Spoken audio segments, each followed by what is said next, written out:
Nah, eh, Umar itu kaya, teman-teman. Ya, dan Umar ini etos kerjanya tinggi. Selesai sholat subuh, beliau pergi ke kebunnya di Juruf. Ya. Nah, berdasarkan kisah ini, maka saya anjurkan buat teman-teman yang suka tilawah pagi, saya anjurkan mereka itu tilawahnya sebelum subuh, sebelum masuk azan subuh. Di waktu tahajud silakan. Ya. Menjelang sholat tahajud atau selesai sholat tahajud. Tilawah di sana. Selesai sholat subuh, yang paling baik itu memang bergerak. Berkeringat, bergerak itu bagus. Karena titik gravitasi paling berat adalah di mana? Di kamar kita. Itu titik gravitasi paling berat. Makanya orang nggak kuat, akhirnya berbahan. Berbahan. Itu titik gravitasi paling kuat. Ya. Jadi habis subuh itu memang banyak bergerak. Nah, kalau duduk diam aja, banyak yang gitu. Ya, baru baca bismillah aja, mudah. Habis itu dia udah berfantasi ya dalam mimpinya sudah. Maka saya bilang untuk orang sama sekarang udah paling cocok tuh yang kayak Umar ini. Selesai sholat subuh, dia pergi ke kebunnya. Nah, itu Umar. Dan Umarnya juga kaya, teman-teman. Ya, makanya di buku Dr. Jaribah, ya seorang dokter dari Mekah, S3, ya, fikih ekonomi Umar, itu Umar ketika meninggal, propertinya, lahannya itu 70.000 unit lebih. 70.000, teman-teman. Kita cuma punya 1 unit, KPR lagi. Ya kan? Nggak lunas-lunas lagi. 10 tahun nggak lunas. Kok bisa? Tenor lagi. Ya, tenor coba itu. Itu kita tuh kelakuan kita. Ya. Nah, dua sahabat ini menarik juga, teman-teman nih, ya. Utsman juga memperkenalkan wakaf. Apa itu? Ketika beliau beli mata air. Umar juga sama, ini yang sering dikutip nih sama dompet duafa dan lembaga lain. Ketika dia menemukan kebun, dia lapor sama Rasulullah. Rasulullah apa? Udah wakaf. Gitu. Ya kan? Jadi kalau teman-teman belajar ilmu wakaf, ternyata wakaf itu harus properti, teman-teman, awalnya. Ada 3 yang sangat populer, ya. Ini kalau teman-teman cek lembaga manapun, dompet duafa atau lembaga lain, pasti kisah ini bolak-balik ini aja pasti. Mukhairik, ya, seorang non-muslim yang menitipkan 7 bidang tanah kepada Rasulullah, dia non-muslim ini. Tapi dia percaya sama Rasulullah. Ini anehnya nih. Makanya dia bilang, kalau aku meninggal nanti harta ini engkau yang kelola, ya Rasulullah, untuk keturunanku dan orang-orang tidak mampu. Ya, makanya wakaf itu boleh untuk keturunan sendiri juga boleh. Ya. Nah, maksudnya bukan menggantikan waris ya, tidak. Maksudnya gini, kita misalnya punya properti, properti itu menghasilkan, nah hasilnya itu boleh misalnya 20% buat keturunan kita boleh. Boleh, teman-teman. Ya. Nah, Mukharik ngomong gitu, dompet duafa juga pakai fikih ini. Boleh. Ya, makanya ada tuh yang mewakafkan tanah itu, kalau 100% mungkin dia nggak berani. Nah, kadang-kadang diatur sama dia, udah 30% buat keturunanku, buat anak cucuku hasilnya, 70% buat umat. Boleh, teman-teman.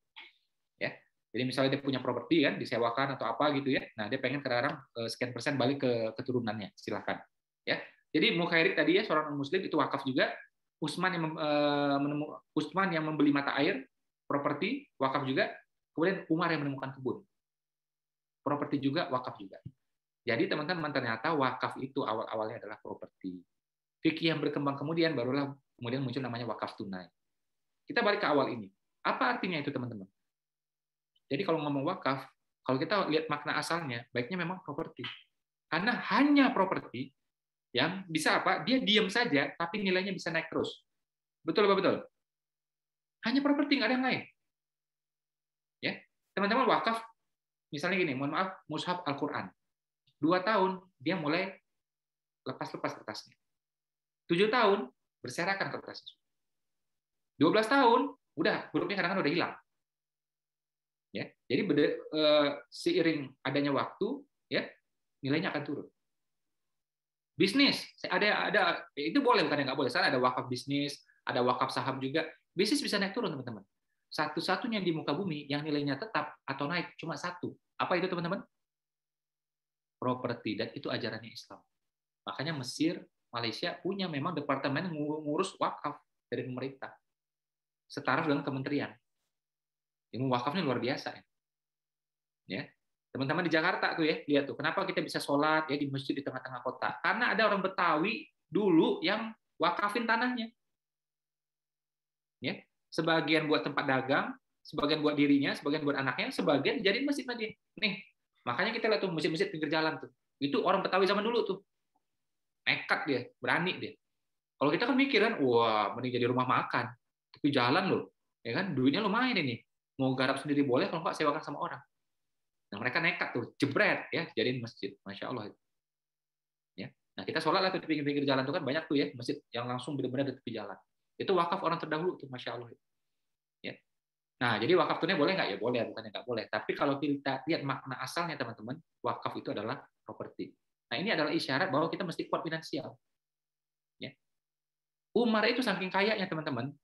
Kita dengar nih, kisahnya sering. Apa itu? Populer banget, masyhur banget.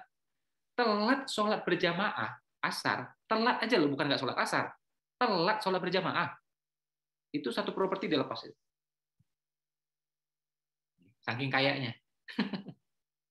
Ya, kalau kita kan paling ya adalah duit goceng nggak apa-apa lah, goceng ya kan nggak apa-apa gitu. Ini Umar beda sama kita, ya. Jadi kayak gitu tuh teman-teman. Nah, wasilah kekayaannya dari mana? Dari perniagaan, dari perdagangan, ya. Jadi Abu Bakar dagang, Umar dagang, Utsman juga dagang.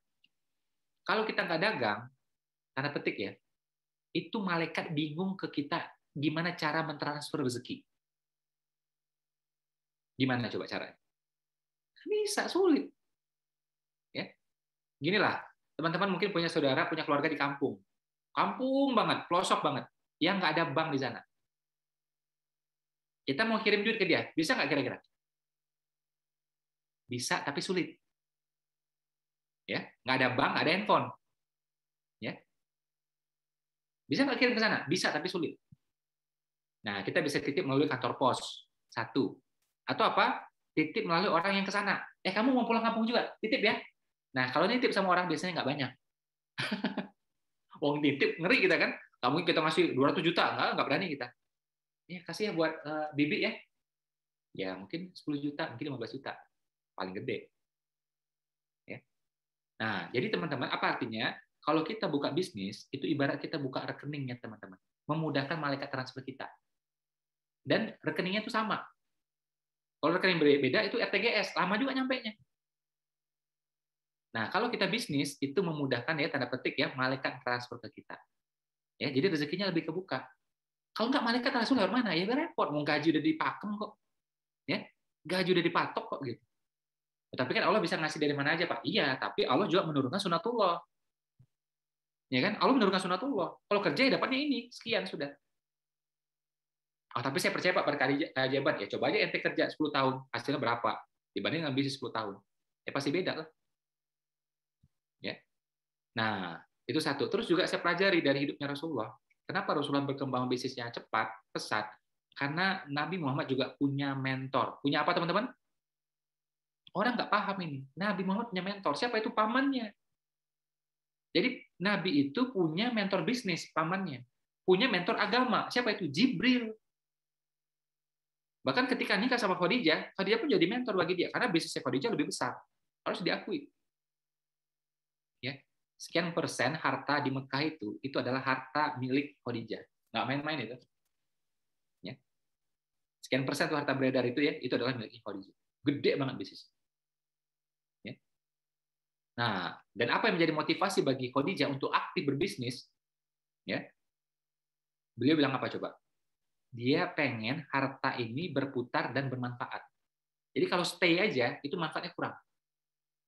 Nah, dia pengen berputar dan bermanfaat. Itu motivasi bagi Khadijah. Ya. Nah, kalau ada beberapa tuh, ada timnya dia juga, ada juga partner dia juga gitu ya. Nah, ada waktu itu seorang Muhammad muda. Nah, pas di tangan Muhammad muda perputaran lebih cepat. Oh, senang dia ini.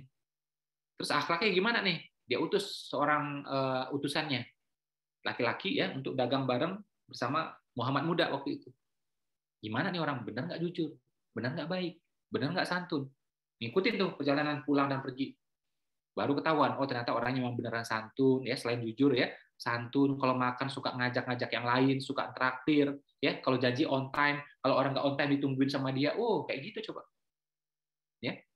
Nah, sampaikan lagi nih kabar kepada Khadijah. Akhirnya Khadijah menyampaikan bahwa mereka pengen menikah. Menikah mereka. Dan itulah couplepreneur pertama dalam sejarah dunia modern. Orang Indonesia baru sekarang ngoceh couplepreneur.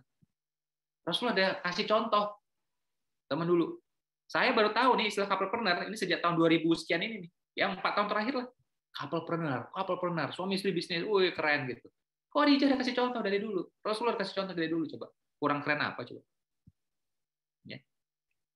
Dan Nabi ini ya, jarang orang tahu. Nabi itu ketahuan, tanda-tanda kenabiannya, itu ketahuan dalam perjalanan bisnis. Bersama apa? Bersama pamannya waktu itu. Beliau masih kecil, seorang Muhammad cilik. Ya, bawa jalan ke Syria waktu itu. Ada sebuah desa, saya lupa nama desa apa itu. Ya. Nah ini kisahnya sangat populer nih, kita tahu nih kisahnya. Tapi saya sampaikan detailnya mungkin teman-teman belum tahu. Ya, jadi Nabi itu walaupun belum jadi Nabi, masih kecil ya, tapi tanda-tanda Nabi udah kelihatan. Coba ya teman-teman ya. Ada orang biasa, ada seorang hamba, budak. Ya, pasti gaya duduknya beda. Orang biasa dengan budak pasti gaya duduknya beda. Ya, orang biasa dengan priai, ya bangsawan, beda nggak gaya duduknya? Pasti beda. Raja dengan orang biasa pasti beda, ya kan? Saya tuh kalau udah ketemu ustaz-ustaz saya, guru-guru saya tuh, saya nggak mungkin duduk tuh gini, nggak mungkin. Pasti saya tuh, saya kan gini, saya duduk, ya kaki saya pun juga pasti nutup gitu. Nggak mungkin saya kaki buka itu, nggak berani saya. Dan kadang-kadang bukan pakai mikir, itu udah refleks. Lihat aja tuh santri ya, kalau udah ketemu ustadznya, kiainya, atau tamu kiainya, itu pasti badannya akan nunduk gitu, badannya akan ngecil itu. Lihat santri. Nggak mungkin gini petatang-petatang itu nggak mungkin tuh. Ada ustadznya gini dia, nggak mungkin. Itu refleks. Ya, jadi gaya duduk santri beda, kiai beda, budak beda, hamba beda, orang biasa beda, priai beda, raja beda, nabi juga beda. Nah, waktu jalan sama pamannya itu dagang, itu perjalanan dagang teman-teman ke Syria. Ya, teman sekarang Suriah lah, ya. Di sebuah desa, saya lupa namanya ini, kemarin saya catat. Sampai di sana, Nabi duduk, gaya duduknya beda. Ada pendeta alim, pendeta yang hanif melihat itu, bisa bedain itu. Ya. Dan ini hadisnya populer, Nabi itu kemanapun dia pergi, itu ada awan kecil yang menaungi beliau. Betul ya? Ini kita sering dengar nih. Ada awan kecil menaungi beliau, sehingga Nabi itu tidak terlalu kepanasan. Itu awan ini ikuti Nabi. Satu. Ya. Terus apa lagi? Begitu Nabi itu duduk di bawah pohon, pohon itu pun juga kayaknya tuh tunduk ke dia. Ya. Dan Nabi duduknya menghadap matahari. Matahari pun juga seolah-olah tunduk sama dia. Jadi kasih panas, tapi ketahan panasnya. Ini junjungan alam ya. Bukan hanya junjungan muslim doang ya, junjungan alam ya. Ya. Jadi nyinari Nabi itu juga ketahan ya, zet gitu, tunduk gitu. Nah, yang paling keras tandanya adalah apa? Awan yang ngikuti Nabi itu. Sejuk selalu itu. Nah, sama pendeta yang masih lurus ini, pendeta yang masih hanif ini melihat tanda-tandanya ini. Ini Nabi akhir zaman. Ya, karena ulama-ulama aku masih tahu seperti itu. Kitab yang aku baca juga tanda-tanda seperti itu. Disamperin ini anak. Kan masih muda tuh. Nabi perkiraan usianya waktu itu mungkin sekitar 11 atau 12 tahun. Ya. Belasan lah. Ya, ada yang mengatakan juga mungkin 13 atau 14 tahun. Disamperin tuh. Nabi kan bersama pamannya tuh. Ditanya sama pendeta ini, "Kamu siapa?" "Aku ayahnya." Apa tadi jawaban pamannya? "Aku ayahnya." Si pendeta ini bilang, "Wah, ini nggak cocok ini." Ini nggak cocok ini, dia bilang. Nggak cocok kenapa? Ini bahasa inilah ya, bahasa kita gitu. Nggak cocok kenapa? Ini tanda-tandanya udah pas semua. Tanda ini yang nggak pas ini, dia bilang. Apa yang nggak pas? Apa yang nggak cocok? Nah, kita ceritakan. Ya, jadi kalau menurut kitabku terdahulu disampaikan nih bahwa Nabi akhir zaman, Nabi penutup tuh cirinya gini-gini ini. Ini udah ketemu semua cirinya nih, dia bilang. Dan satu cirinya lagi apa? Dia yatim. Terus kamu ngaku sebagai bapaknya. Ini tandanya nggak cocok. Nah, akhirnya pamannya bilang, senyum kan, dia bilang, ya aku bukan ayahnya, aku pamannya, tapi memang dia sudah aku perlakukan seperti anakku sendiri, bahkan lebih sayang daripada anakku sendiri. Makanya Muhammad kecil itu dibawa kemana-mana. Anak kandungnya nggak digituin loh. Ya. Tapi sayangnya sama Nabi Muhammad, Muhammad cilik itu ya kemana-mana kan dibawa gitu. Sampai waktu dia mau pergi pertama itu kan, mau pergi itu, Nabi diam sendiri gitu, Nabi kan udah yatim piatu tuh, ya kan? Apa iya engkau mau meninggalkan aku seperti ini? Oh, langsung nangis itu pamannya. Langsung diangkut kan udah ikut bareng udah selesai. Dibawalah Nabi ini kemana-mana. Nah, pas ngakut, oh berarti kamu pamannya kan? Iya pamannya. Lah, benar kan ayahnya meninggal? Iya ayahnya meninggal. Ini Nabi terakhir. Ponakanmu ini Nabi terakhir. Jangan bawa ke sana. Kalau orang sana tahu, dia nggak suka ini. Anak ini ponakanmu bisa dibantai sama dia ini. Pulang. Pulang lagi tuh paman dan ponakan. Ingat teman-teman ya, saya kenapa sampaikan kisah ini? Kisah ini Nabi ketahuan tanda-tanda kenabiannya Dalam perjalanan apa tadi, teman-teman? Perjalanan wisata? Kunjungan sosial? Dinas? Studi banding? No. Studi tour gitu? No. Nabi ketahuan tanda-tanda kenabiannya dalam perjalanan dagang. Pamannya dagang, kakeknya dagang.